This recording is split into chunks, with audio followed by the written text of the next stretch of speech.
Descansando en Dios. Jeremías capítulo 26, versículo 8. Y cuando terminó de hablar Jeremías todo lo que Jehová le había mandado que hablase a todo el pueblo, los sacerdotes y los profetas y todo el pueblo le echaron mano diciendo: de cierto morirás. Jeremías mencionó que hubo cierta oposición a su mensaje en Jeremías 11, versículos 18 al 23, Jeremías 15, 10 y en Jeremías 20, versículos 1 al 6. Pero ese no fue el punto principal de Jeremías capítulo 1 al capítulo 25, sino el castigo venidero de Dios si el pueblo rehusaba arrepentirse. En Jeremías capítulo 26 hasta Jeremías capítulo 29, el profeta se centró en el rechazo a su mensaje. Oposición número 1, el mensaje de Jeremías fue rechazado y entró en conflicto con el pueblo de Judá en Jeremías capítulo 26. La gente de Israel había puesto su confianza en el templo, pensando que Dios no permitiría que les aconteciera ningún daño gracias a él.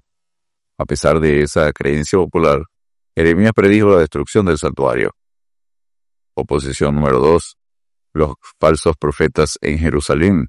Jeremías capítulo 27 y 28.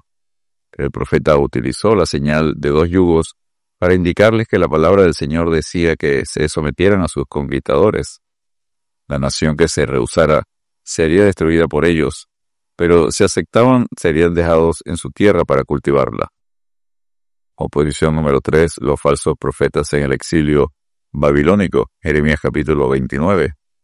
Los profetas falsos decían a los cautivos en Babilonia que pronto serían liberados.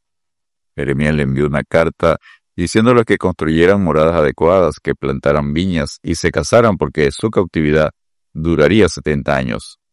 Con frecuencia se menciona que el principal problema del pueblo era la sordera espiritual, que no escuchaban la voz de Dios. Durante la tribulación el anticristo engañará a muchos, y con todo engaño de iniquidad para los que se pierden, por cuanto no recibieron el amor de la verdad para ser salvos. Por esto Dios les envía un poder engañoso, para que crean la mentira, a fin de que sean condenados todos los que no creyeron a la verdad, sino que se complacieron en la injusticia. Según de Tesalonicenses, capítulo 2, versículos 10 al 12. Punto número 1. Conflicto con el pueblo. Jeremías capítulo 26, versículos 1 al 24. Este conflicto se presentó cuando Jeremías entregó el mensaje enviado por Dios en la puerta del templo, conocido como el Gran Sermón del Templo, Jeremías capítulo 7, hasta Jeremías capítulo 10. En esos capítulos Jeremías se centró en el contenido de su mensaje, mientras que en este capítulo se centra en la respuesta a él. El propósito de su sermón era hacer que el pueblo escuchara las palabras que Jehová le había mandado, que hablara acerca del juicio venidero para que dejara cada uno su mal camino. Si la gente se arrepentía, Dios dijo: me arrepentiré yo del mal que pienso hacerles. Es una figura literaria de la antropopatía. Y no traería sobre ellos el desastre que tenía planeado. Jeremías 7, versículos 3 al 7. Y cuando terminó de hablar Jeremías todo lo que Jehová le había mandado que hablase a todo el pueblo, los sacerdotes y los profetas y todo el pueblo le echaron mano diciendo: de cierto morirás. Jeremías 26, 8. Jeremías es arrestado y le hicieron un juicio. En Jeremías 26, versículos 7 al 15. La multitud acusó al profeta diciendo que merecía la pena de muerte, porque profetizó contra la ciudad de Jerusalén. Pero Dios ayuda a Jeremías y es liberado. En Jeremías 26, versículos 16 al 24. Dijeron los príncipes y todo el pueblo a los sacerdotes y profetas: no ha incurrido este hombre en pena de muerte, porque en nombre de Jehová nuestro Dios nos ha hablado. Jeremías 26, 16. Citaron en defensa de Jeremías a 2 profetas que habían profetizado antes igual, a Miqueas de Moreset en Miqueas 3:12, Jeremías 26, 18 al 19, y a Urías, hijo de Semaías, Jeremías 26, versículos 20 al 23. Dios usó a Ahicam, hijo de Safán, para ayudar a Jeremías. Safán fue secretario del rey Josías y el que le informó acerca del descubrimiento del libro de la ley. Según de Reyes, capítulo 22, versículos 3 al 13, consigue esa historia. Una vez más, Dios cumple su promesa. No temas delante de ellos, porque contigo estoy para librarte, dice Jehová. Jeremías 1:8. Punto número 2. Conflicto con los falsos profetas en Jerusalén. Jeremías capítulo 27 y 28.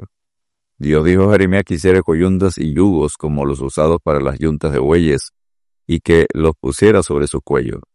Luego enviara el mensaje a los embajadores de las naciones de Edom, Moab y Amón, diciendo que todas las naciones serían conquistadas y servirían a Babilonia. Jeremías 27, versículos 1 al 11. Jeremías repite el mismo mensaje al rey Sedequías en Jeremías 27, versículos 12 al 14. Igualmente exhortó a los sacerdotes a que no escucharan a los falsos profetas como Ananías en Jeremías 27, versículos 16 al 22. Ananías había creado una esperanza falsa. Destruyó la coyunda de madera de Jeremías y habló palabra no enviada por Dios en Jeremías 28, versículos 10 al 11. Jeremías añadió que Dios sustituiría la madera por hierro, que no se podría romper, en Jeremías 28, versículos 12 al 14. El falso profeta Ananías fue sentenciado por Dios a morir ese año, y se cumplió ese mismo año. Jeremías 28, versículo 15 al 17. Y punto número 3, conflicto con los falsos profetas en el exilio. Jeremías capítulo 29, versículos 1 al 32. Jeremías escribe una carta al pueblo ya cautivo en Babilonia para que edificaran casas, se casaran, tuvieran hijos y procuraran la paz de la ciudad. Y cuando se cumplieran los 70 años de cautiverio, Dios los regresaría a Israel. Jeremías 29, versículos 1 al 10. Dios les promete que tendrían 70 años de paz, porque yo sé los pensamientos que tengo acerca de vosotros, dice Jehová, pensamientos de paz y no de mal, para daros el fin que esperáis. Jeremías 29, 11. Luego se daría el segundo éxodo, regresando a Israel. El castigo haría que los exiliados buscaran a Dios de todo corazón. Jeremías 29, versículos 12 al 14. Daniel 9, versículos 2 y 3. Y Daniel 9, versículos 15 al 19. Advierte al pueblo de Acad, hijo de Colaías, y Sedequías, hijo de Maasías, que eran falsos profetas y cometían adulterio con las mujeres de sus prójimos. Jeremías 29, versículos 21 al 23. Cuidado, iglesia.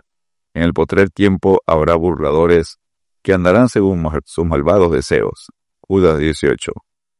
Descansemos en Dios creyendo a la verdad, la palabra de Dios, porque el Espíritu dice claramente que en los postreros tiempos algunos apostatarán de la fe, escuchando a espíritus engañadores y a doctrinas de demonios. 1 Timoteo, capítulo 4, versículo 1. Dios te bendiga y te guarde.